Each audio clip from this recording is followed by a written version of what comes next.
hit back.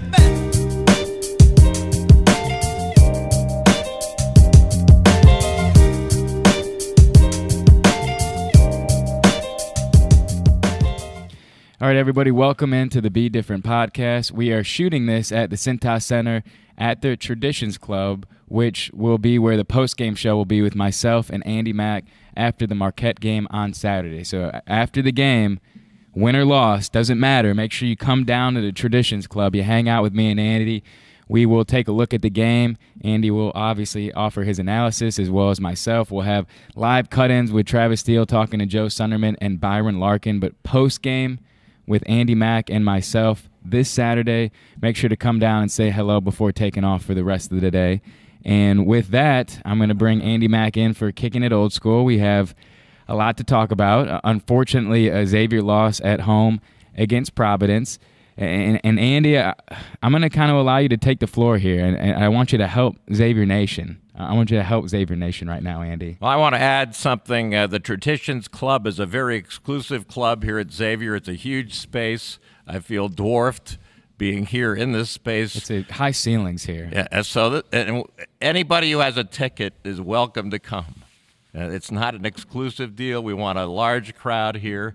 I figure if we get 1% of 10,000, we're going to get 100 people. Well, let's shoot for more than that. Because, you know, if this post-game show after the Xavier Marquette game, which starts at 2, that means we'll be live a little after 4 o'clock here. If it doesn't go well, it's your idea, Brad. Yeah, I know. That's what you told me yesterday. If it's a total home run, it's Andy Mack's idea. I mean, that's the way it works. I'm the experienced guy, and I'm going to take credit if it works. If not, it was Redford's, brain fart. Yeah, there you go. Well, I'm glad you said that. So anybody can come pretty much down here. So it's not just season ticket holders. So if you're at the game, immediately after the game is over, make sure you get to the Traditions Club. You can get here. They're not going to be checking tickets. Just come down and hang out. Say you're watching the game on FS1. You could come in sneak in. Yeah, you can and sneak come in to the game. Yeah. Or if you're listening on the radio driving around, or on a city bus, you could get off and come in. So we're trying to build this crowd, and there will be food and drink.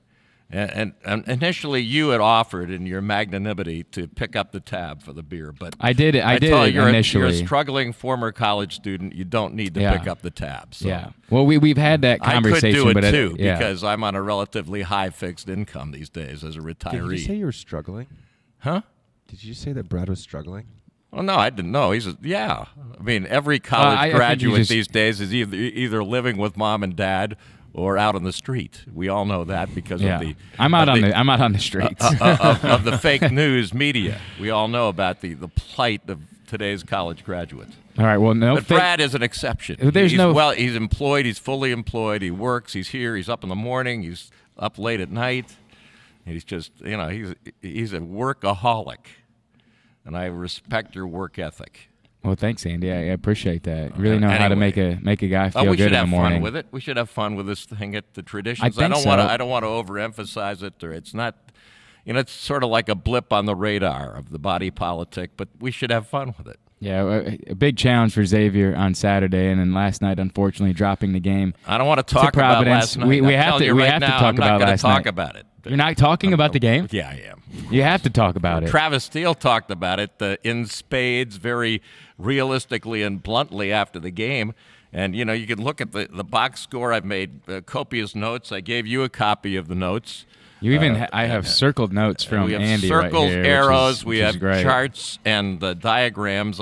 The only stat that makes any difference here, and Travis made this point in spades, is 18 turnovers. The previous 3 games, Xavier had turned the ball over a total of 21 times. Last night, 18 turnovers against Providence, and that resulted in a lot of empty possessions, a lot of fast break buckets on the scramble plays for PC, and a game that was imminently winnable.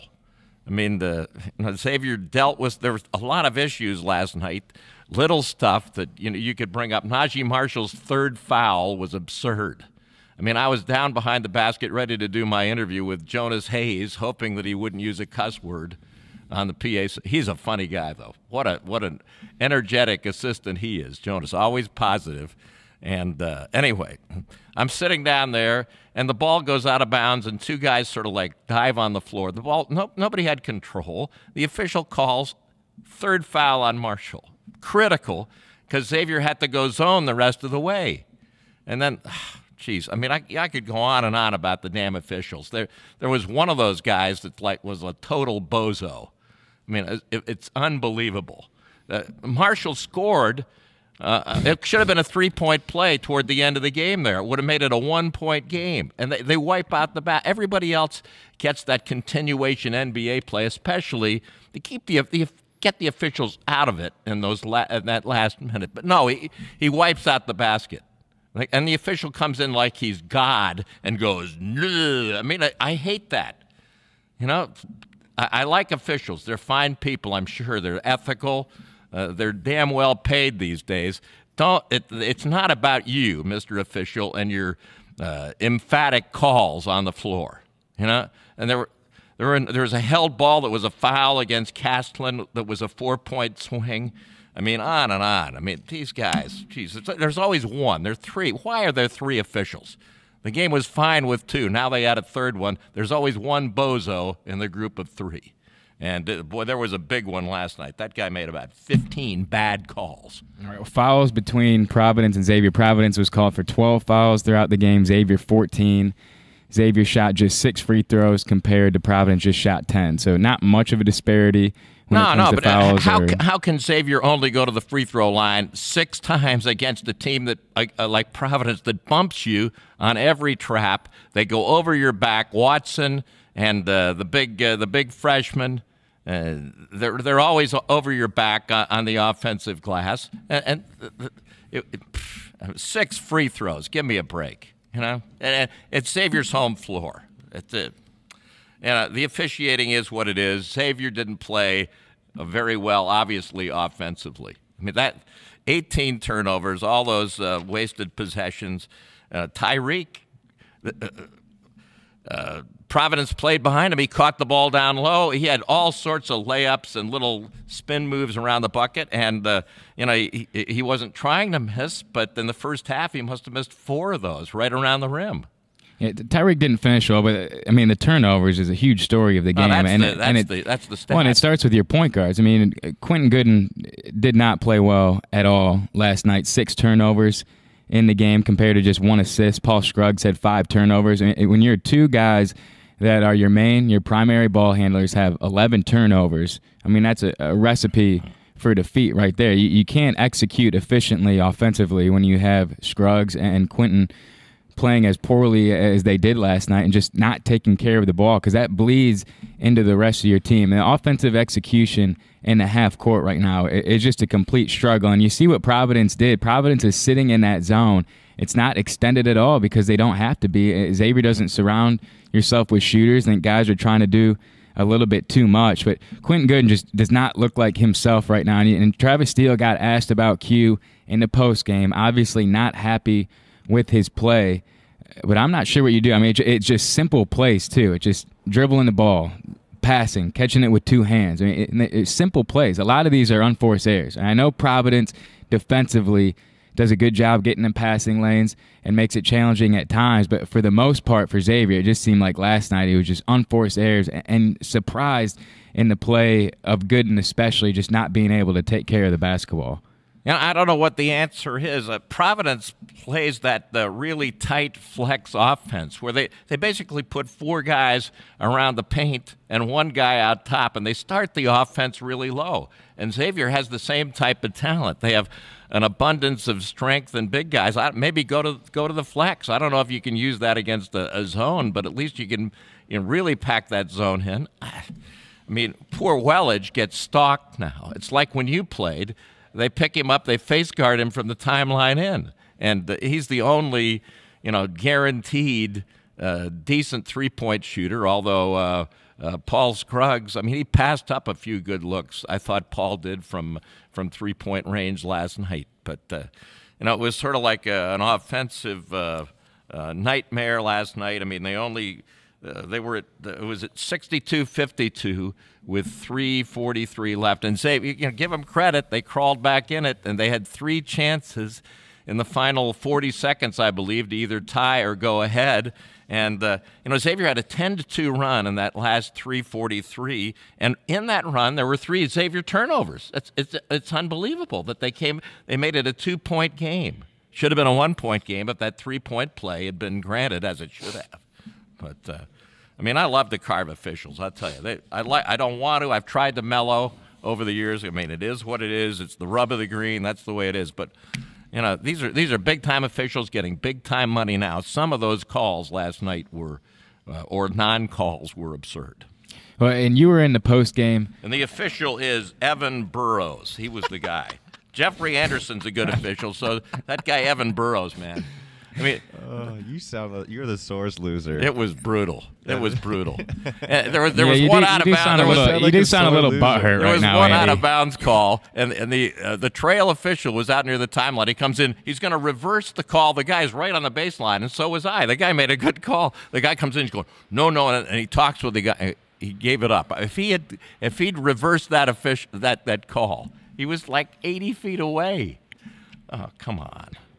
Jeez, just stay in the background. It's definitely all the officials. It was all the officials. No. I think that was if the game had been properly officiated down the stretch, Xavier might have had a better chance to win. It was all the 18 turnovers is the key deal. It just chaps me when those guys, they're making like $700 a game now. Those guys, maybe more. Sheesh. I don't know where to go from there. Nick, Greg, you guys got any ideas on where you want to go? Andy, where do you want to go from there? What do you want to talk about? Everybody's writing Xavier off now as far as the NCAA tournament is concerned.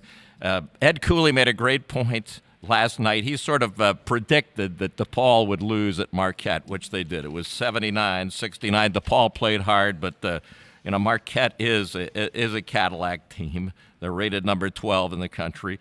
But Big East standings right now, Villanova 6-0, Marquette 6-1. Everybody else, 8 teams, they all have 4 losses. It's Xavier, DePaul, Butler, St. John's, and Seton Hall are 3-4. There are only 2 teams above 500 in a 10-team league. And Creighton, PC, and Georgetown are 2-4. So if you think that it's over for any of those 8 teams, you're whacked, because there are going to be 4 Big East teams in the tournament, maybe 5. That guy Howard Schwab, he's the Joey Brackets of Fox now. Joey Brackets is the guy from St. Joe's who's big on CBS. He does the brackets like 3 times a day or something. The Schwab doesn't shave, but he has 5 Big East teams right now in the tournament with the current standings. 5. Is Xavier one of them? No. Oh. But they could be. Very easily. Where does Xavier sit in terms of the non-conference resume compared to the other Big East teams? That's a problem. If Xavier gets to 10 wins in the Big East, they're in. Anybody who it's like the first 2 teams to 10, other than Marquette and Villanova, are in the NCAA, and maybe 3, depending on how the wins and losses fall the rest of the way. This is a competition now, 8 teams below Villanova and Marquette for 2 or 3 spots. It doesn't matter what Joe Blow does in the West Coast Conference. There could be some bracket thieves out there, like in the MAC. Buffalo, if they don't win, if they get upset, they're going to go. They're a top 20 NET team. Although that's going to deteriorate now that they're in the MAC. But if they don't get the automatic bid out of the MAC, there may be like a bid thief, the automatic bid, and because Buffalo's going to get an at-large, because they did play a good non-conference schedule, and I think they've only lost the 1 game. But, there are going to be 4 Big East teams in the tournament. This is not the AAC. This is not the Pac-12. This is not the Missouri Valley. And I don't care what anybody says. The last 4 years, the Big East has averaged 6 NCAA bids. Now, it's not going to happen this year because the non-conference wasn't quite as good, but there's still the number 5 team in the power rating, and then there's a big drop-off after everybody else. So, those who say Xavier or any of these teams are out, Creighton, they're not out of it. But PC at 2-4, they're not out of it. it may come down to the Big East tournament. That tournament could mean something when teams go head-to-head because they're going to be competing against each other. So you think if Xavier gets to 10 wins in the Big East, they're automatically going to get an at-large? Any team that gets to 10 in the Big East is going to get. Even if they don't. I don't even care. if they don't beat Marquette or Villanova once. Now with the loss to Providence, they need definitely a home win either Saturday over Marquette, or when Villanova shows up at the end of February. They need a marquee top 50 NET win. So 10's the number as long as they beat. Well, no, not necessarily. It depends on what other people do. If nobody else gets the 10, which is a possibility statistically, somebody's going to get the 10. 2 teams probably. Brad, it doesn't sound like you think that Xavier's going to make the tournament. I mean, I think it's a huge uphill battle. I mean, you look at the schedule. I mean, after what we've been seeing, the inconsistencies, I don't see them being a tournament team. I mean, I'd be really surprised. Well, I think the talent base is there. Travis is going to straighten out some things, and let's face it, the Big East is it's awash in great young talent, but it's young talent. They make mistakes, and Xavier is caught in the switches here as far as depth is concerned because Coach Mack left, and really the freshman group this year and sort of the one before that is a bit of a blank. Unfortunately, nobody in this year's freshman class is really chipping in, and because Mack couldn't recruit anybody. They lost Cole Swider. They lost a bunch of guys that they were right there for. But everybody knew that there was a strong probability Chris would go to Louisville. So what are you going to do? I mean, if Travis isn't the coach, they don't have the 3 grad transfers. Where are we without those 3 grad transfers right now? If they don't hire Travis, Q, Najee, all those guys are gone. This would be like a pickup team. So let's back off on some people on the fringe of sanity are criticizing Travis Steele. This is ridiculous. I don't think Travis should be criticized, but I think in terms of this year and making the tournament, he certainly is responsible. He realizes that. This year, you can't give up on a year until they force you to put the uniforms away. Right. And this coaching staff and the players are not. They got a lot of work to do, that's for sure. And there are going to be a lot of close games in this league, and that's a given. But 18 turnovers. I mean, I didn't mean to go off on a rant on the officials, but they deserved it. Oof. I don't know who signs their paychecks, but. All right, what are your thoughts for Marquette on Saturday? Obviously, a big test for the Muskies. Well, obviously they're 17-3. They're 6-1 in the league. They beat Xavier 70-52 at Marquette in early January. And, of course, Q was far below 100%. He tweaked that knee in the warm-up at Marquette, and he was sort of a non-entity in that game, or maybe a negative. And I don't know how healthy he really is, but Travis said no excuses. I mean, Najee went down late in the game against PC, and Travis said that's not an issue. That's not an excuse. He's going to be back at practice. So, as Xavier says, when they come out of a huddle, it's just us. It's down to, when you lose a game like that, you have a tough, bad road record right now, as they do. I mean, a lot of people jump off the bandwagon. There are a lot of broken ankles, that's the way it works. You know how that is. We've seen this movie before, in 2004, in the year that Samhaje's sophomore year. Xavier dead and buried, not going anywhere, close to dropping below 500, and the opportunity there is to pull the bacon out of the fire here, and it's going to be difficult because it's not the Atlantic 10 anymore. It's the Big East. Everybody's good. Everybody has talent. DePaul is better. Creighton at their place will be hell on wheels because it's let it fly time with McDermott. They're going to shoot the threes till the cows, come home to the barn. And Xavier can't keep up in a firefight from three-point range. It just, next year with the guys coming in, bring it on, but not this year. I think this year you just don't want to see this team beat themselves, especially at home. And when you look at the 18 turnovers from yesterday, like it's a big problem. I mean, this team is inconsistent offensively, defensively. They have their issues, but you want to see this team compete. And I think they had done that in the previous 3 games. Yep. They really did. I mean, those 2 games at home, they played really well. They were down big to Georgetown, came back and won. Down big to Butler, came back and won. I thought at Villanova they played not as good as they could, but I thought they played well. And if it wasn't for a couple 3-point shots Villanova makes down the stretch that last 10 minutes, I mean, Xavier's right in that ball game the whole way. And it really hadn't been for a couple weeks till we've seen, the team that we saw last night, unfortunately. And I would expect Xavier against Marquette to play much, much better. I would not want to be a player at practice Thursday, Friday afternoon, because you can bet Coach Steele and his staff will be all over those guys for the way that they played. But I would expect a much better Xavier team. And for me, I don't care whether they make the tournament or not this year at this point. I really don't care. I mean, obviously, they have a lot of work to do if they want to make that happen. But this team has to have a next play mentality. They got to do the simple things. Take care of the ball, play solid defense. If it's not there in transition, pull it out, run something, take your time. I mean, this team does not need to play in a rush, and they can't get themselves in trouble. I mean, Najee, I understand you're trying to make plays, but if it's not there in transition, pull it out. If the numbers aren't there, you can't allow the other team to get extra possessions, and that's the big takeaway, I think, with this team right now. Is that, for me, I'm obviously going to continue to root for them. I think over the course of the year, they've done a valiant job. But last night, games like that, obviously disappointing for the fan base.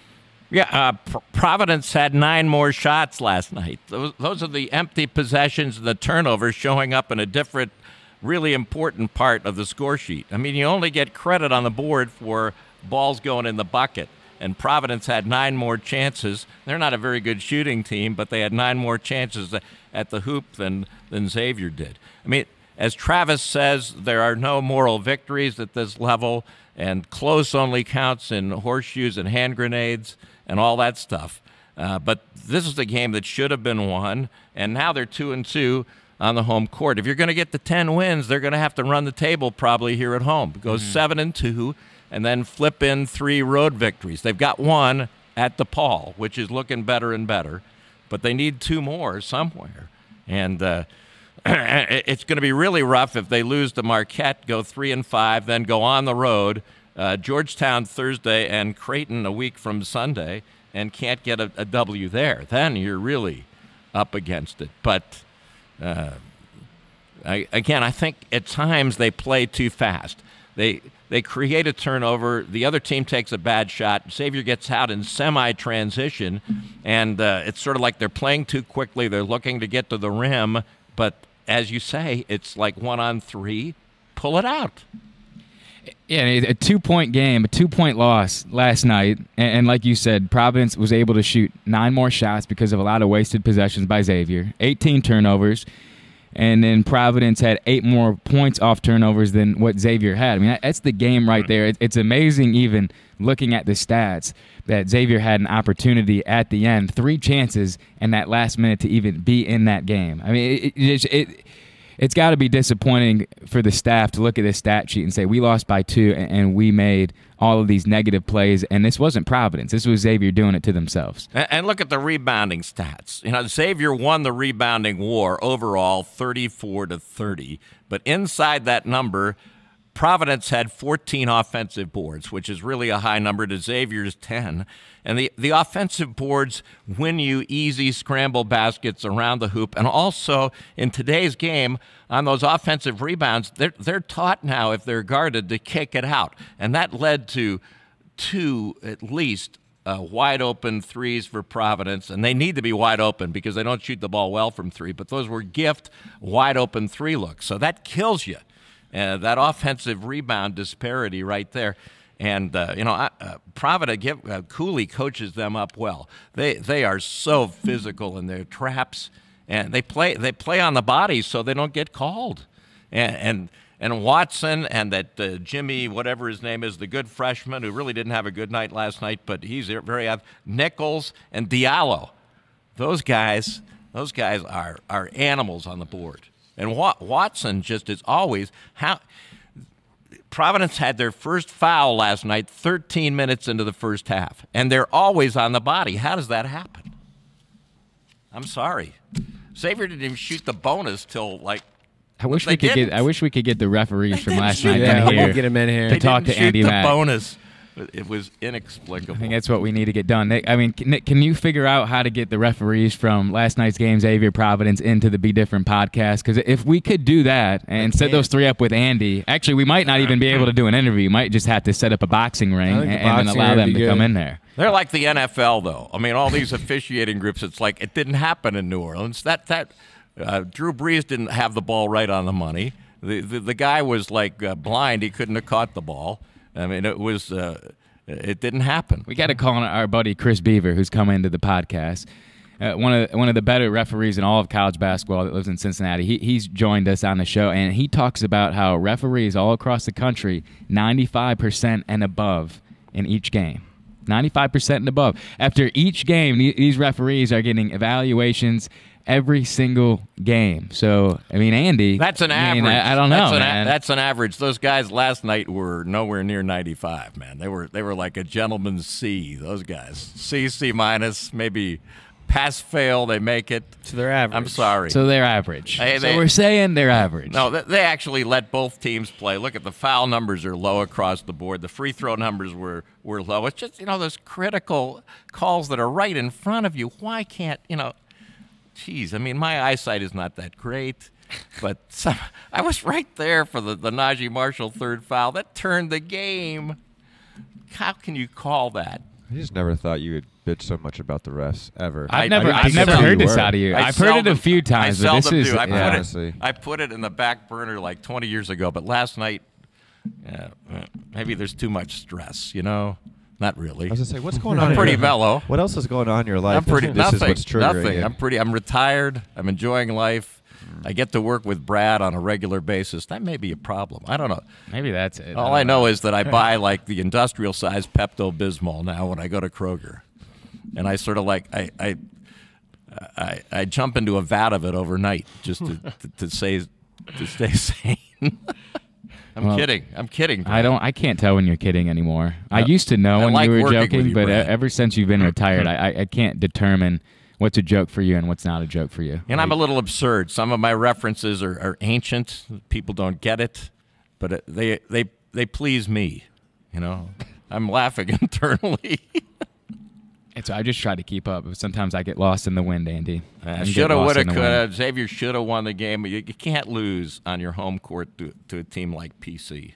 Yeah. So, But it happened. Either way, the games will keep coming in the Big East for Xavier. The season will continue to move on. This team will continue to practice, and kind of we touched on it, but I guarantee you that today, Thursday, and Friday of practice will be bodies tough. will be flying. The plastic rebound bubble may be on for 2 hours. Nobody's going to be. They may not shoot the ball. Yeah. They may just. I don't know what they're going to do. Just run around and like grapple. It could be like rugby. It could be a grapple fest. Yep. Could be a grapple fest, Andy. All right, well, we will be here on Saturday. The Xavier Musketeers will be here, as well as the Marquette Golden Eagles, one of the best teams in the Big East Conference, one of the best teams in the country.